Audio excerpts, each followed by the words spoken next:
Welcome, one and all, to the second episode of Inside the Mind of Aidan Callari. I'm Aidan Callari, as the title indicates, and I was trying really hard to get a guest for this episode, but some plans just didn't work out, so I'm going to wait for the third episode to start introducing guests, which is what I'm going to try to do every episode, I promise, guys. I'm going to try to start out with my friend Jack from the Mediocre Cuber channel, which is what I'm going to get into with my first point here. The first thing I'm going to talk about today. Congrats, man, with rebranding your channel. This guy has been a very good friend to me for a long time, so I really want to congratulate him on what he's doing with his YouTube channel. He's done gaming stuff and a bunch of other stuff for a while. He's been struggling to find footing, and now he's rebranding again. I really want to help him out here with this. His YouTube channel is Mediocre Cuber, so if you have the chance, go ahead, seek it out, subscribe to him. He's a great guy. I just want to start off with that. And then let's move into the news for this past 2 weeks. I was planning on making a podcast last week, but didn't work out because I was on a full week vacation, and I could not bring all this equipment down with me. It would have been way too much work. This is going to be hopefully longer, maybe an hour. I don't know how this is going to work out so far. Gonna try to, because I have a lot more material to work with today than I did last week, or last episode, I should say. So hopefully this works out in my favor. So let's just start off with the first piece of sad news.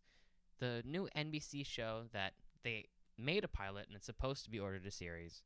It stars Danny Pudi, Vanessa Hudgens, Alan Tudyk. It looks pretty interesting. I'm not sure where exactly it takes place in the wide span of the DC TV shows, but it's a DC TV show, and it takes place with, I'm pretty sure it's an insurance agency that has to pick up after all of the superheroes' messes and everything. And I heard that they make multiple references to, Wonder Woman and stuff like that throughout the show, which just enrages me with why Warner Brothers won't let the other shows work with them. That's a point for another day. But that show has lost its showrunner, Ben Queen, which is very unfortunate, because if they can't find a showrunner who is either similar enough to him or can do as good of a job, then they're probably not going to wind up ordering the show to series in time. I say they might have a month or 2 months to find a new showrunner, and if they don't find a new showrunner in time, then this show's probably just going to be scrapped, which would be really sad, mostly because I really appreciate the people behind the camera and in front of the camera, mostly Danny Pudi, because as some people who have followed the channel before may know, I loved his show Community, which aired for 6 seasons and was constantly canceled. So it would be awful to see another one of his shows get canceled or just get scrapped before it even airs. I really want to support this show because I think it has a really good concept, has a good cast. I hope it's good if it ever comes out. This is a big setback for behind the scenes. Normally shows like this have a showrunner, and the showrunner doesn't leave the project mid production, which is what happened here. So I really hope that they can get things in order and get this show on air.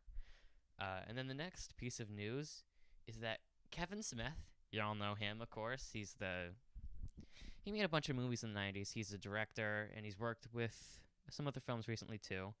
Most recently, Tusk, which I heard was interesting. It was bizarre for a Kevin Smith movie. But he's more well-known for Jay and Silent Bob, Mallrats, stuff like that. Fantastic director, and actually, I know this because I loved his episode of The Flash last year, The Runaway Dinosaur, and it was, in my opinion, one of the top 5 best episodes of the season. Sorry guys, I was working on a list. I did it last year.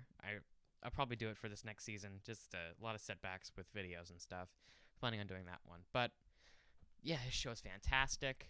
The episode was amazing, and actually, he is working on another episode of The Flash this year, and also on top of that, he has been hired to direct an episode of Supergirl, which he announced is titled Supergirl Lives, which, in case you don't get that reference, in the 90s, Kevin Smith wrote a script for the Tim Burton, Nicolas Cage Superman movie, which was titled Superman Lives. So it's really funny to see that, that be a small inside joke to people who get it. Anyone who doesn't get it will just be like, okay, what's the big deal with that? It's the title of an episode. Supergirl Lives. So what? But yeah, it's really cool to see stuff like this happen. I love that Kevin Smith is getting a chance with this stuff, because he does love the show. Actually, Supergirl, I'm not sure how much he appreciates. I haven't heard many of his views on it, but I definitely know that he loves The Flash, because on his YouTube channel last year with the season 1 finale, he posted the video of his reaction to it, and he was like crying, so emotionally attached to the show. I can definitely relate to him in that aspect. So I'm excited to see what he does with Supergirl, because I have a feeling he did so well with The Flash because he was so emotionally connected to the show. I'm not sure if he'll be as emotionally connected to Supergirl, but let's just wait and see. Maybe it's just him being a good director. Maybe it has nothing to do with emotional connection. So now let's move on to some more Supergirl and Flash news. Well, there's a lot here. Supergirl and the Flash will be having a musical two-parter later this season in the second half, which could either be awesome or terrible. Either way they play it. And it's probably going to be divisive because, like most musicals are, Les Miserables had critical acclaim, and a lot of audience members didn't like it. I loved it, mostly because I love musicals. And I love just how musicals use music. If they use it well, there are some musicals that just use music as just a gimmick. If they use it well, then it can work. And actually, a more interesting part of this news is that most of the songs are going to be pre-used songs. Like, they're going to be actual songs and not made-up songs for the show. But there will be one original song per episode, per each part, which is going to be one part on Flash, one part on Supergirl. So, yeah, I'm interested to see this. It could be really interesting. I'm really excited to see what they can do here. Mostly because if this has worked like how the Buffy the Vampire Slayer musical episode was, if it worked like that, it could be fantastic. It could be amazing. But there's no guarantee for that. It could be bad. It's a possibility. Well, let's hope for the best. Let's hope for the best here. Let's hope that it doesn't do that. And then another piece of Supergirl news. Miss Martian was confirmed for season 2. Well, yeah. Of course, I'm so happy about that, because Miss Martian, great character on Young Justice. She's a great comic book character. It makes sense because they do have Martian Manhunter, her uncle in the first place. So it'd be interesting to see how they introduce her. Great character. I'm excited to see how they do that. And the last piece of news, sort of, I guess. This one's a little bit less mainstream, but there was a Joker fan film uploaded on YouTube recently called The Laughing Man. I cannot recommend this enough. This film blew me out of the way. It blew me away. Blew me out of the water. It's so well directed. It's so well written. It's just amazingly made. It actually feels like an actual Hollywood film. And I'm so amazed that these filmmakers did this. Actually, it was directed by a man named Diego Halves, who said he was inspired by Jake Gyllenhaal's portrayal in Nightcrawler. I can see that, because this movie is just so twisted and dark, and I love how it's very ambiguous about the Joker's identity, his origin, who he is. There's no really backstory there, which is what is perfect. It leaves it ambiguous. He tells like 10 different stories, and they're all very different. So it's so well done, so creative. The actor who plays the Joker was just fantastic in this. I cannot recommend this enough. Please go check this out. It's amazing. Although, bit of a warning, it is very NSFW. It's gory. I'm just gonna put it like that. It's gory. So, not like not sexually explicit, just very gory. There's one scene in particular that it's very. Let me just say this for all you comic fans. It's based heavily off of the Death in the Family arc, New 52. Those of you who know what I'm talking about, you will know what the gore thing is that I'm talking about there. Okay. Just wanted to put that out of the way there. But yeah, now let's get into a different Joker portrayal. I don't know if this episode actually will wind up being an hour. Probably won't be, because we've barely even done 10 minutes so far. But Suicide Squad just came out. I was planning on possibly doing Star Trek Beyond for the next episode, but nope. Because I saw Suicide Squad and I just had to talk about it, especially because of how divisive the movie was and how ridiculous that is to me. That this movie was as divisive as it was, because I thought it was, in utter honesty, it was fantastic. I thought this is coming from someone who has loved all 3 DC movies so far. I really liked Man of Steel, but I didn't love it. I would give it a B+. I did love Batman v Superman. I would give it an A-, which I did in the video. Shocked I didn't get any hate on that one. And this one, I'd give an A-2, mostly because I do have a big gripe with editing flaws and just reshoots being very noticeable. And there are just some moments that are just ridiculous. That honestly, this is equal with Batman v Superman in terms of like technical errors. But I think it's a better movie. I think it's a better experience. Batman v Superman is very dark, and those who don't like something that's dark like that, those are people who I hate to use a term that's very derogatory now, who love Marvel movies in their tone. I know, kill me. I know, sue me, whatever. So sue me.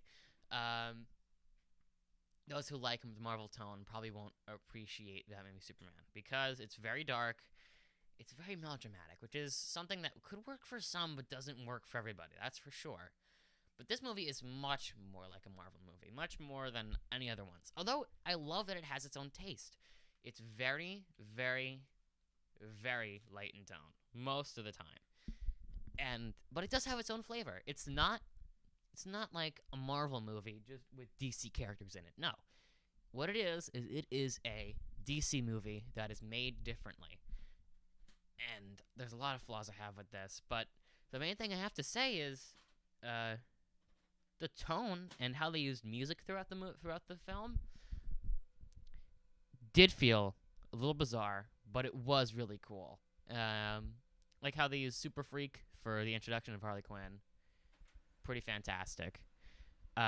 Super Freak was a great song choice, and I loved. I can't remember the name of the song, but the first song when they were introducing Belle Rev, so fantastically used. Everything was fantastic.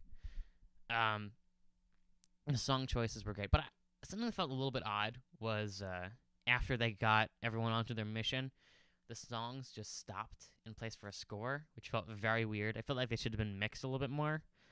Like when there's a giant action scene, I kept thinking to myself, wait, so they couldn't come up with like a song to use for this? Because their songs were used so perfectly. They fit in really well with the scenes. And then there's just none for the scenes I think that could really have benefited from that. So there was that. The other technical stuff that I had a really big flaw with, the editing. Oh dear God, the editing.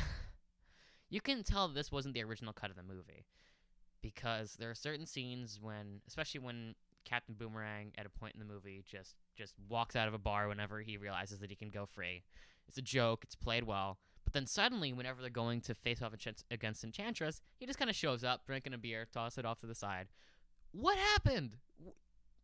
There was clearly something cut there, because you're left thinking, okay, what? You just left. We thought you were gone. And they just walk back like, oh, hey, guys, I'm still here.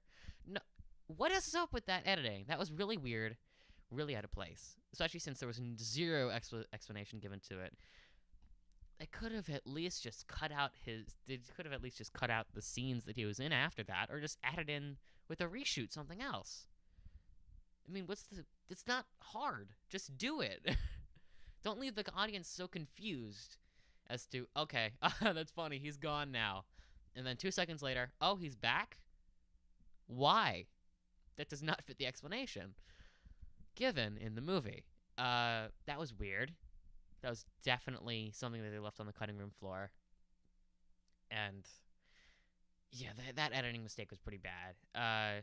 You could tell that they left a lot of stuff on the cutting room floor, because if you just look at the trailers in comparison with the movie, like all the scenes when the Joker drops the grenade and walks out with the side of his face burnt, you can tell that the final scene was a reshoot with Joker rescuing Harley. That was obviously a reshoot, because that's not how it originally went down in the movie, apparently.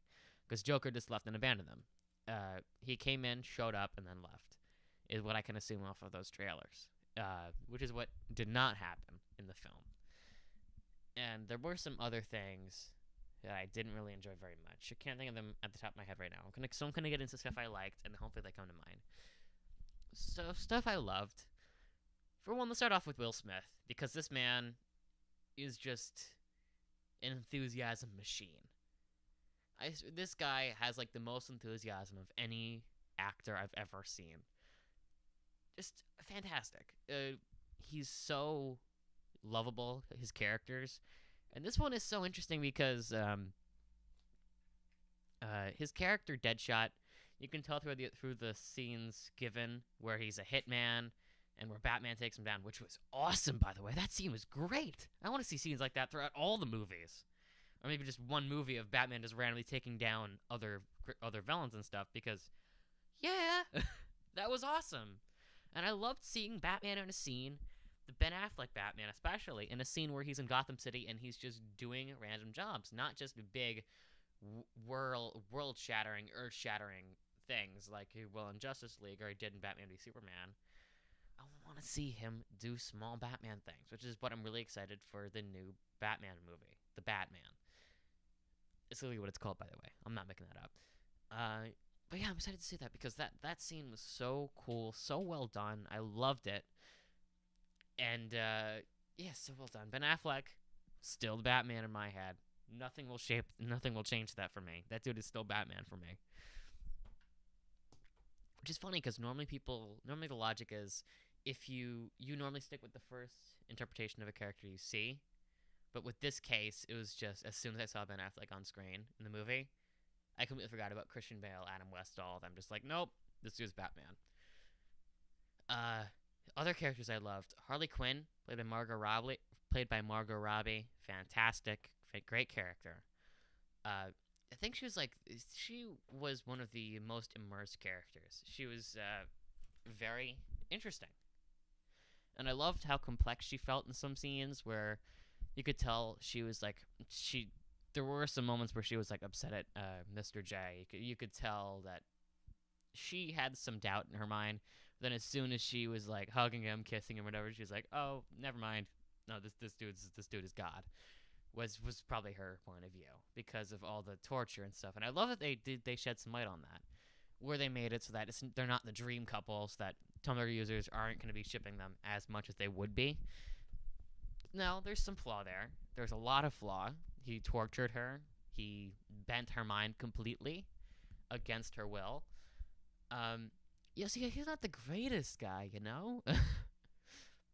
I'm sure there were a bunch of Tumblr posts about shipping them too. Sad, very sad. But still, I love that they made their scenes a little bit more complex and not very straightforward. Like that's the one thing I love about DC is they have very complex relationships. Where Marvel comics, there's never really that one relationship that's very tortured or anything. It's just very straightforward of either, oh, I love you, or oh, I don't. That's what Marvel's relationships are like. I don't want to be bashing on Marvel because I do love their movies too, but just they don't have much complexity, I don't think. And this movie was tons better than Thor: The Dark World or basically any other lackluster movie Marvel has made, Iron Man 3 especially, which I don't hate, but still, this is better. But the main flaw I have with it was you can tell, so obvious that David Ayer made his own cut of the movie. He was so enthusiastic about it, and then suddenly the trailers came out. They hired a different company for the second trailer. Everyone loved it so much they realized, oh wait, when they go and see this movie, they're going to realize it's nothing like the trailer. Oh my God, help me out here. So they hired the company that made the trailer to edit the movie, and this was the cut that they released. Which is why it got so much critical bashing, because it's so very unmovie-like, especially for the first sequence when Amanda Waller is introducing the squad, and they have like the picture on the screen, and then they have like a bunch of details about them. I don't think I like that. That was a little bit too much. Like they could have. Although what's weird is, although I don't like it, I can still see nothing but that in that scene, which is weird. I can't imagine anything else for that. So I'm not going to pretend I can. I'm not going to pretend I realize, like, oh, this could have been that. This could have been that. No, I don't. I just think it was a bad choice, but I don't know what could be put in his place. Back to portrayals. Jared Leto's Joker. A lot of people are very divisive about him, which is shocking. I can understand why people were divisive about Jesse Eisenberg as Lex Luthor in Batman v Superman, but come on. Jared Leto was so immersed into the character. I looked at him every scene he was in, and I was like, holy crap, this is not Jared Leto. This is his Joker. This is his Joker, and it's a good Joker. It is not about Joker by any means. It's a very excellently put together Joker. And I loved how complex his character was, and how He seemed very tortured, and I think that and one great thing about the Joker is that he doesn't have a backstory.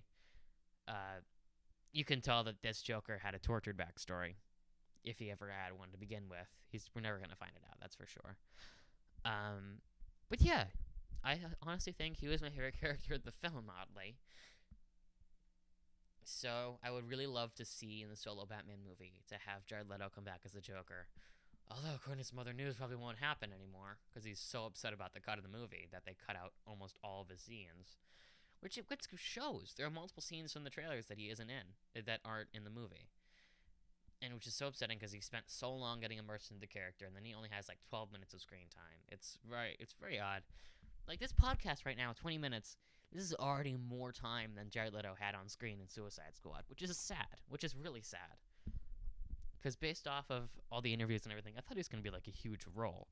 Then when I read, oh no, he's not, I realized, okay,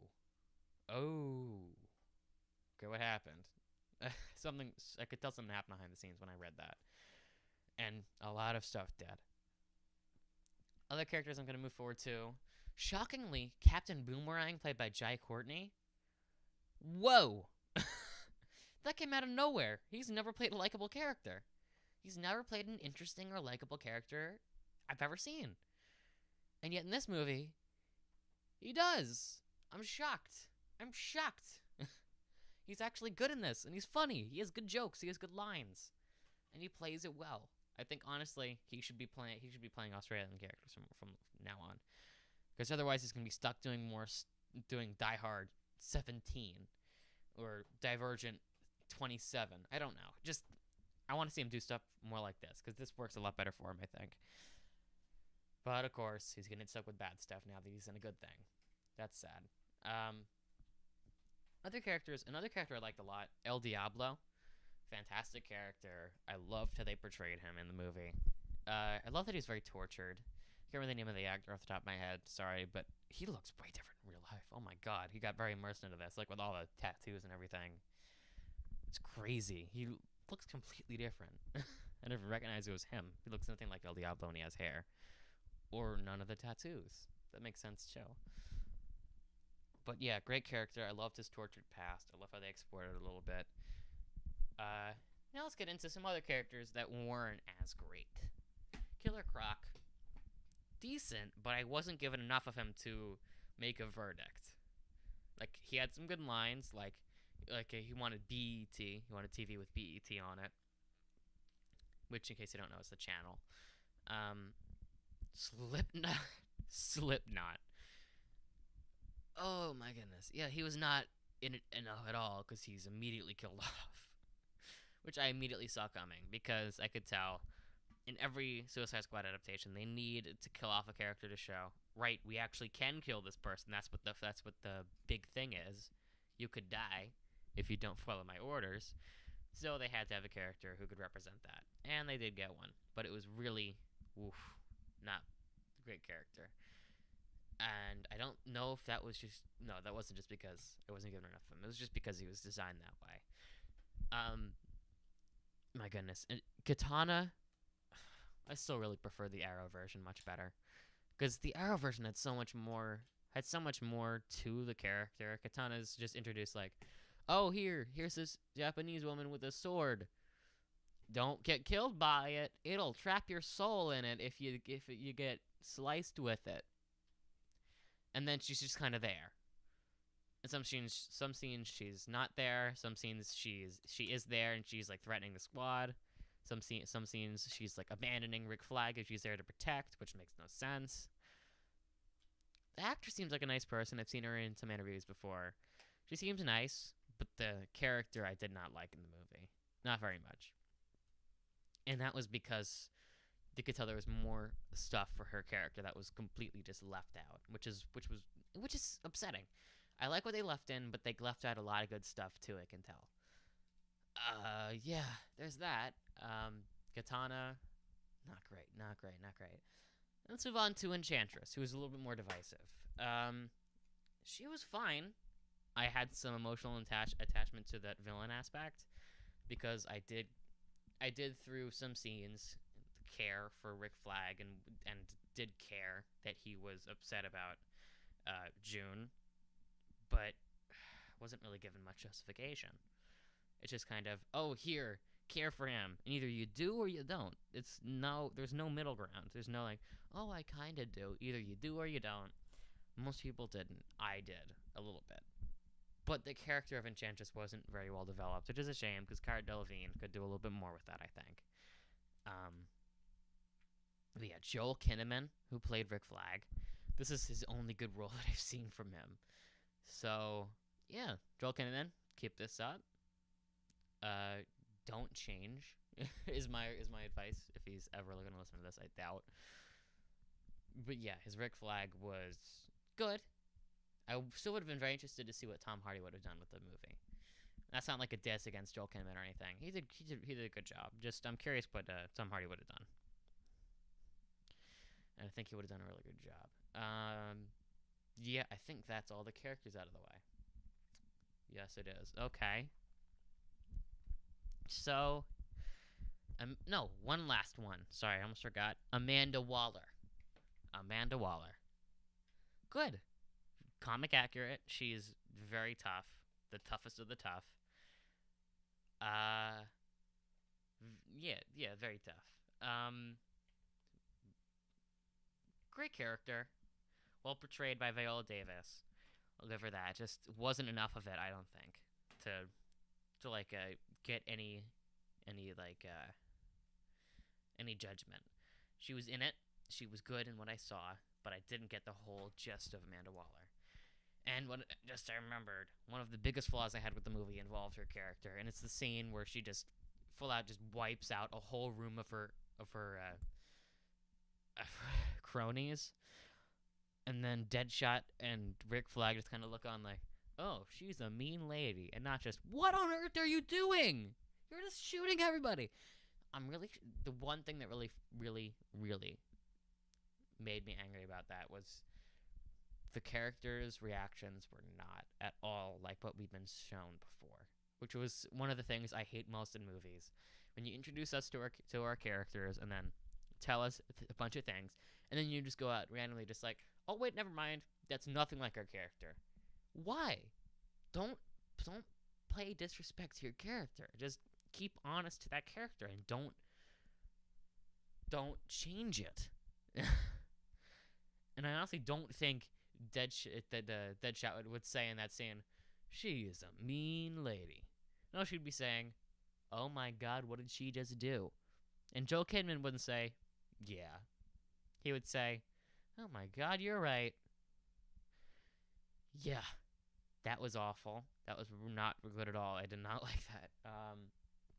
That's one of the things in movies that just really makes me angry when I see something like that, where it's just completely going against what is introduced to you about the characters.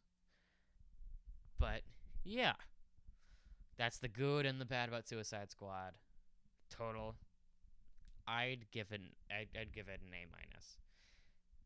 Same grade as I gave Batman v Superman. I really hope that Justice League can change my view on the DC cinematic universe. But I do believe that Suicide Squad was the best of the DC movies so far.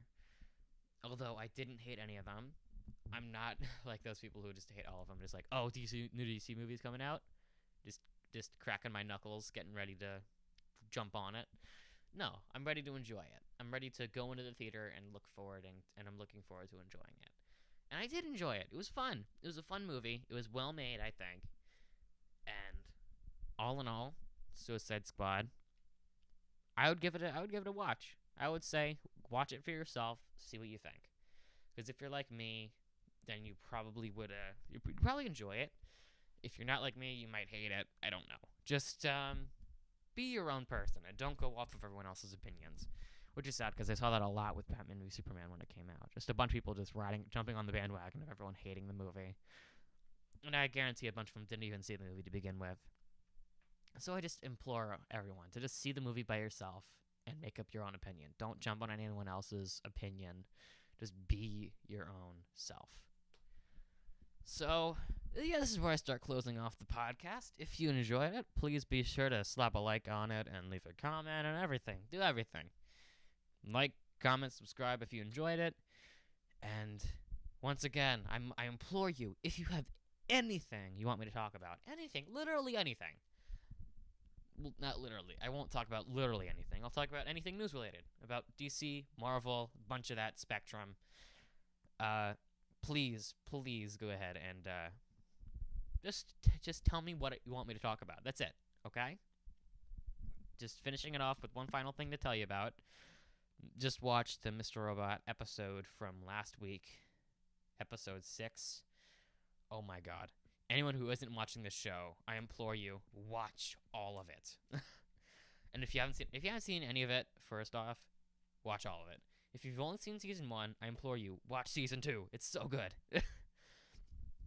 But yeah, it's a great show, and the way they started off the episode was just amazing. I'm not going to spoil it if you haven't seen it, but it's just one of those things where the show goes out of genre for a little bit, and it was so amazing. So, there we go. Cutting it off. Like, comment, and subscribe if you enjoyed it. Please give me some suggestions for what you want me to do. And remember, any input is valuable input. So, until next time, adios, amigos.